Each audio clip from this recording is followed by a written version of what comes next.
Je laisse le pardon se poser sur toute chose, car ainsi le pardon me sera donné.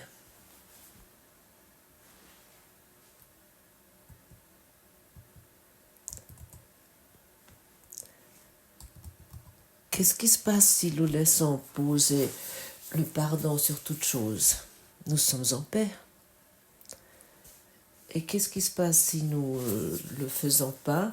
Nous sommes dans une agitation et nous avons le sentiment qu'il nous manque quelque chose. Nous voulons trouver la paix à travers des achats ou des choses que nous essayons de changer ou que nous croyons qui sont vrais ou faux. Ceci est le plan de l'ego.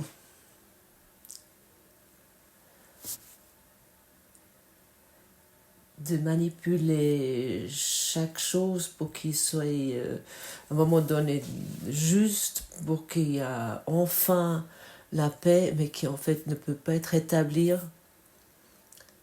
si nous ignorons la paix, le pardon. Rien ne peut se passer. Je n'arrive même pas à formuler à quel point le pardon est utile, mais uniquement celui qui pratique le pardon, il va le comprendre. Je laisse le pardon se poser sur cette situation. Et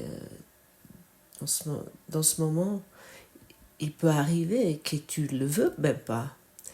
Et il y a des mécanismes de défense qui vont se mettre en place où il y a des questions qui vont être posées qui ne sont même pas des questions, mais uniquement des affirmations de ton point de vue. Et après, il va être prouvé pourquoi ça ne fonctionne pas, et il est préférable d'attaquer au lieu d'écouter et surtout de pratiquer. Et après, le pardon va nous enseigner. Et si j'ai dit le pardon va nous enseigner, ça veut dire que l'amour va nous enseigner.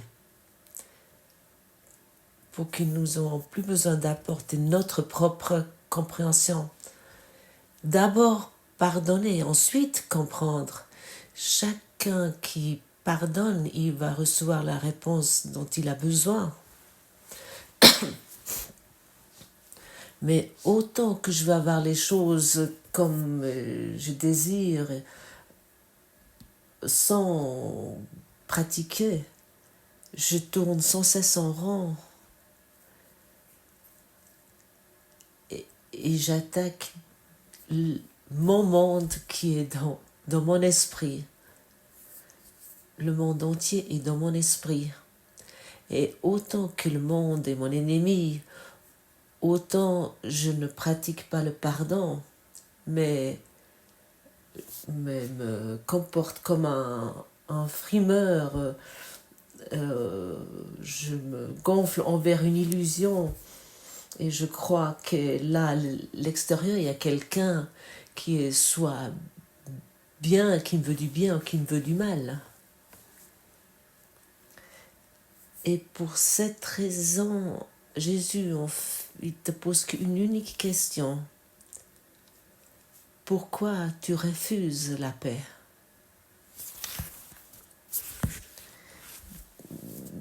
Dans le cours en miracle, il t'est transmis dans chaque page comment tu peux trouver la paix ou l'amour, comment tu peux maintenir l'amour et la paix. Et évidemment, s'il n'est pas disponible, il faut se poser la question, pourquoi tu le refuses?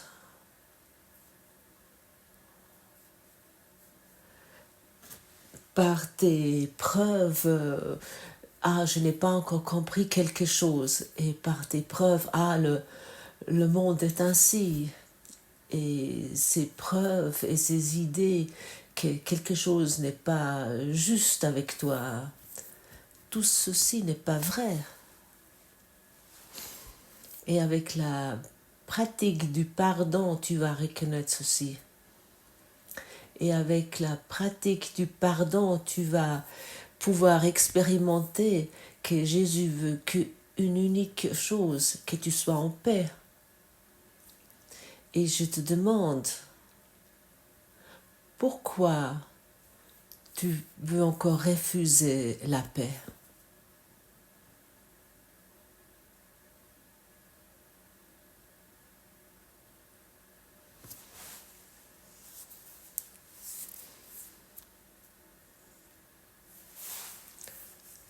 Nous sommes addicts vers le particularité, dans le particularisme, dans notre frustration, dans notre chaos d'esprit, dans notre rage, dans nos jugements.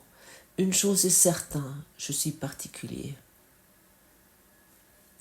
Je suis différent de toi, que cette erreur que toi tu as fait, moi je ne le ferai pas, et ainsi de suite, et dans l'autre sens.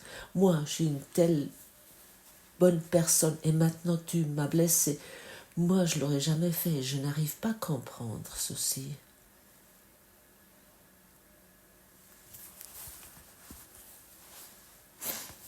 Et maintenant, je me suis donné tellement de peine d'être une bonne mère ou un bon père. Mais où est la reconnaissance? Maintenant, j'ai travaillé pendant 40 ans dans une entreprise.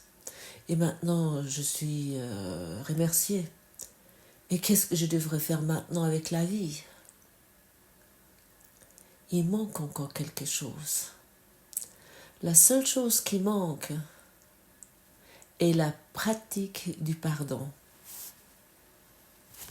Tu peux t'asseoir aujourd'hui et tu choisis une personne jusqu'à ce que tu es en paix totale avec cette personne. Et après, regarde comme toute la vie change. Il suffit une personne, ça suffit. Ça peut être un enfant, ça peut être ton conjoint,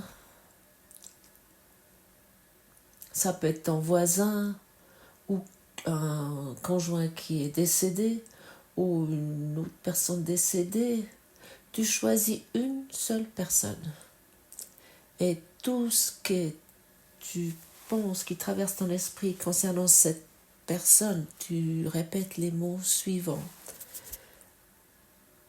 Et à travers l'amour et la force du Saint-Esprit, je laisse poser le pardon sur cette pensée.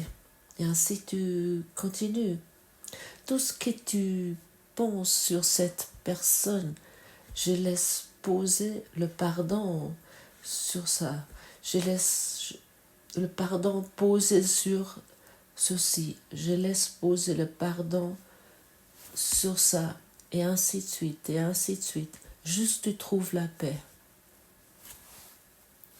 Et maintenant tu me poses peut-être la question, et comment je sais si c'est la paix de l'ego ou la paix de Dieu?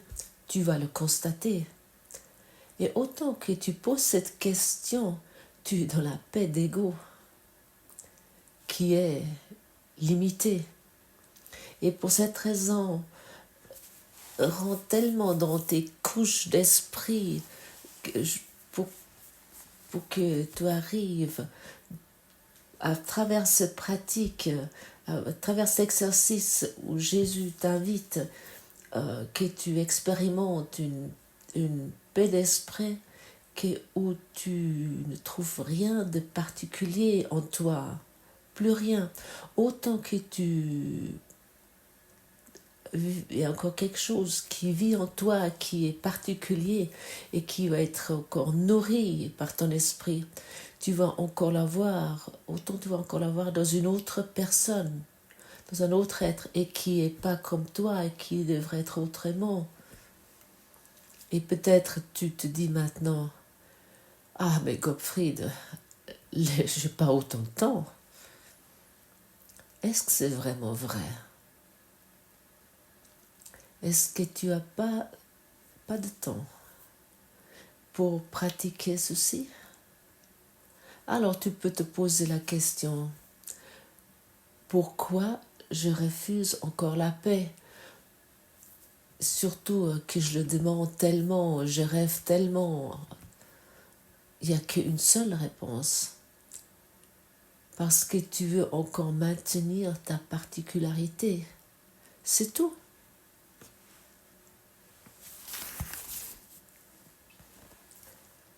Laissons aujourd'hui le pardon se poser sur toutes les choses.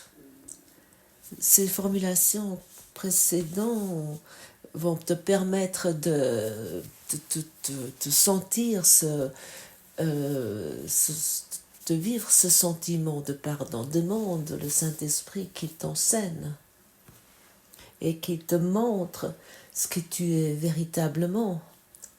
Et tu vas voir et tu vas reconnaître ce que tu es.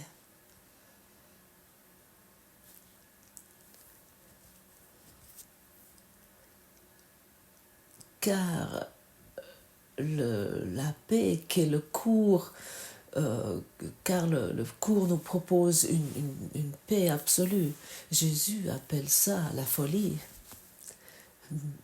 Oui, la folie pure. Et pourquoi encore se comporter d'une façon aussi fou? Et surtout que le monde entier attend que tu guéris, que tu expérimentes dans ta complétude, dans ta sainteté.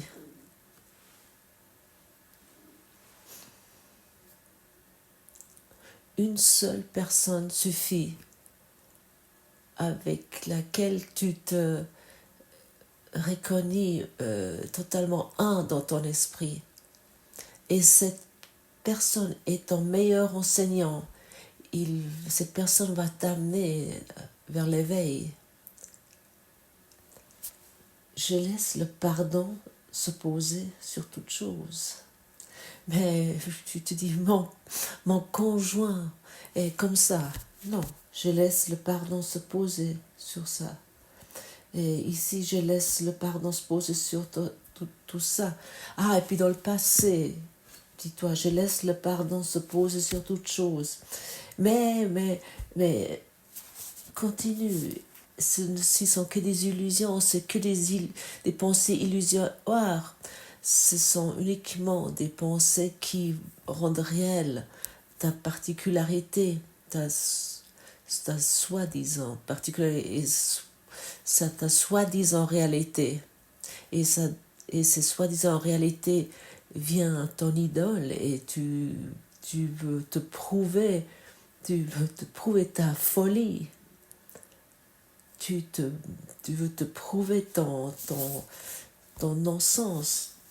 Tu te prouves quotidiennement la séparation avec nos choses particulières que nous avons réussi à faire et que nous exprimons sans cesse et auxquelles nous nous accrochons. Et nous devenons des esclaves de l'ego. Autant plus que nous nous attachons à notre particulière ou notre soi-disant particularité, plus que nous devenons des esclaves de l'ego, ça doit être clairement formulé. Et toujours pour se rappeler, et nous avons besoin beaucoup de rappels, parce que nous avons tellement bétonisé dans nos histoires. Nous sommes comme si nous étions bétonisés dans notre esprit, dans notre point de vue limité, autant que nous refusons encore le pardon. Nous voulons maintenant laisser une place au pardon dans notre esprit. Nous voulons plus mettre le pardon comme ça en avant et se dire, ah oui, une fois que j'aurai le temps, tu as le temps maintenant, exactement maintenant, pendant que tu m'écoutes. Il n'y a pas longtemps, j'ai donné 3 conseils. Commence maintenant et ne repousse plus à demain. Tu vas voir que ton temps de vie se termine plus vite que tu penses. Soudainement, tu es au point où tu te dis, oh waouh, je pensais pas. Ah, je pensais que j'avais encore un peu de temps.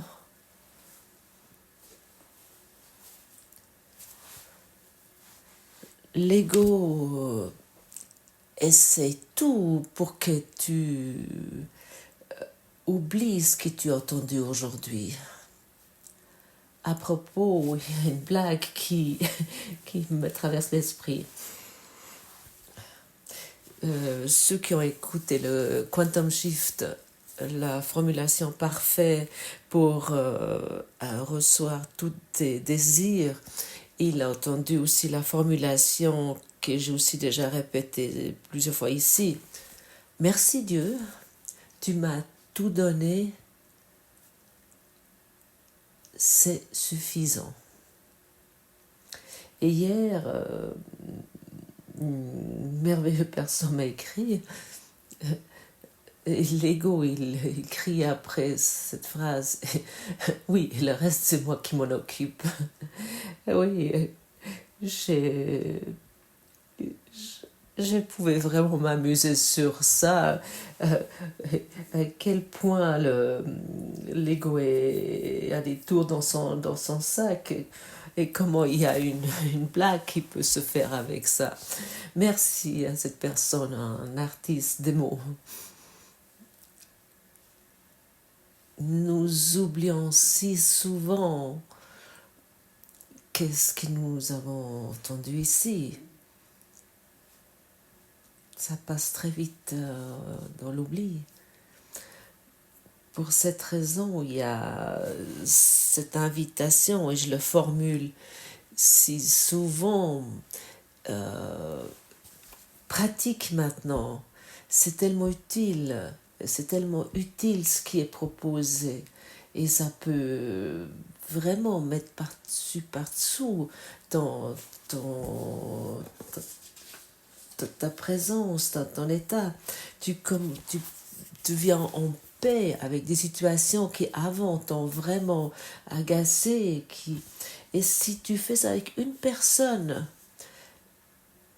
dans nos couches profondes, des choses vont être solutionnées qui tu ne crois même pas qu'elles existent, mais qui attendent uniquement pour que ton nouveau te oppresser, te rendre petit.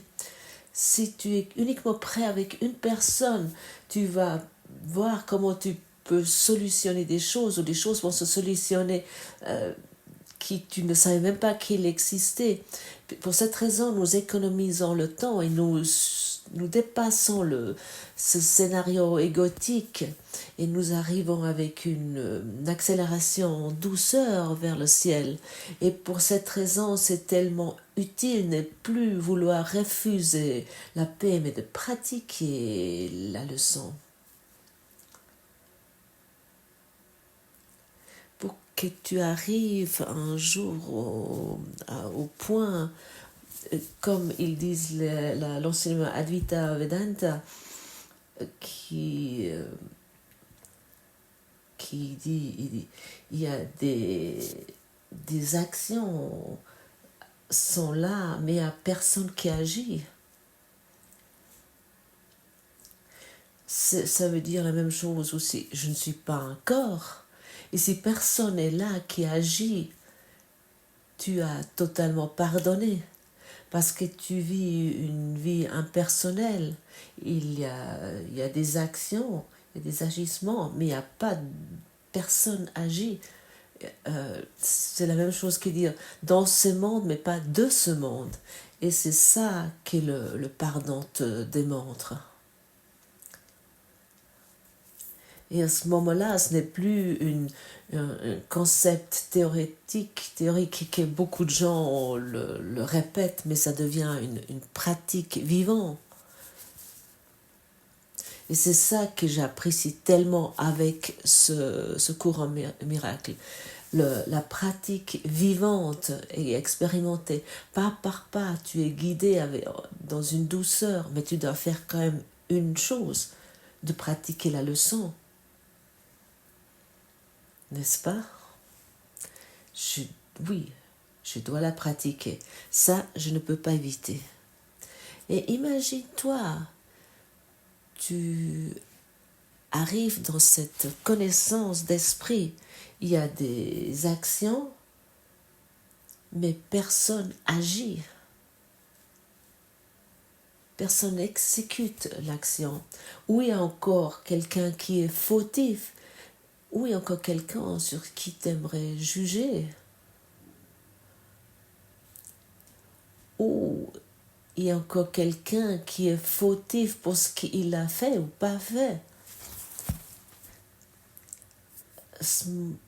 Et ce moment-là, dans ton idée des particularités de séparation et de péché, de culpabilité se dissout. Mais tu vois, tu peux uniquement aller dans cette expérience si tu pratiques le pardon, si tu dis oui à cet enseignement d'esprit. Nous pouvons bricoler beaucoup de choses par rapport à ça, oui, et d'approuver certaines choses, ok, action, mais sans agir. Et dès qu'il y a quelque chose qui arrive, je suis nouveau dérangé, je suis nouveau blessé, je suis nouveau jugé, je juge. C'est la pratique qui va nous démontrer. Et tu vas trouver à ce moment-là la preuve. Oui, c'est vrai. Plus que je abandonne ma particularité, plus que ça devient facile, qu'en dehors, il n'y a rien qui peut m'influencer. C'était que moi-même, que c'est moi-même qui m'a infligé de la douleur. Et c'est ça le miracle, ça c'est le thème central. Ça ne corrige rien dans ce monde. Et ça corrige uniquement notre esprit. Il n'y a rien qui se passe. Car c'est notre esprit qui projette ce monde. Parce que notre esprit non pardonné produit tout ce que nous expérimentons quotidiennement. Dans ce monde, mais pas de ce monde. Des actions se passent, mais il n'y a personne qui agit. Mais quelle libération! Mais quelle libération extraordinaire! Et quelle expérience qui nous libère! Et cette expérience est ensuite rempli d'amour. Et ce cours en miracle est un plan pour nous détacher de notre frustration et de notre enfer que nous avons fait nous-mêmes.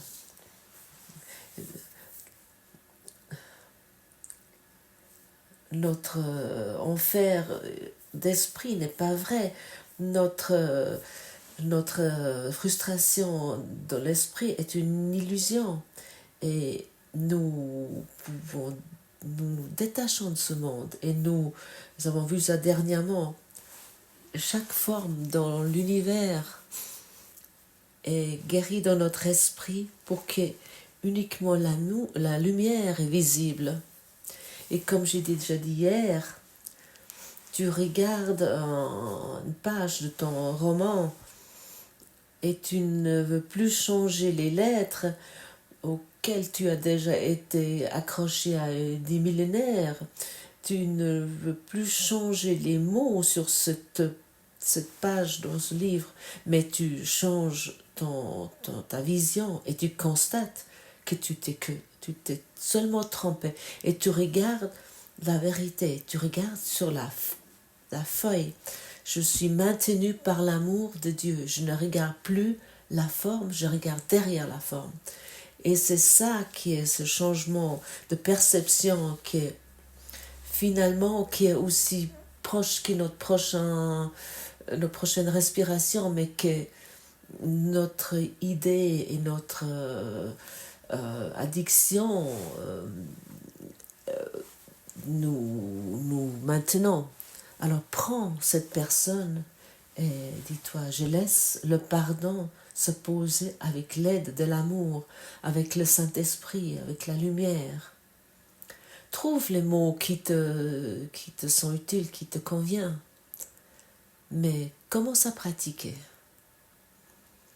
Et tu vas constater, si tu vas dans le pratique, c'est tout ce qui va apparaître et quelle paix immense peut s'établir en toi.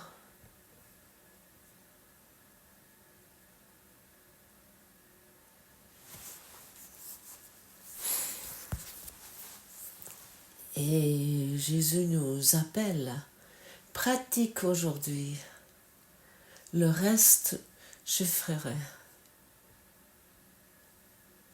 Pratique aujourd'hui, le reste je fais moi. Pour toi.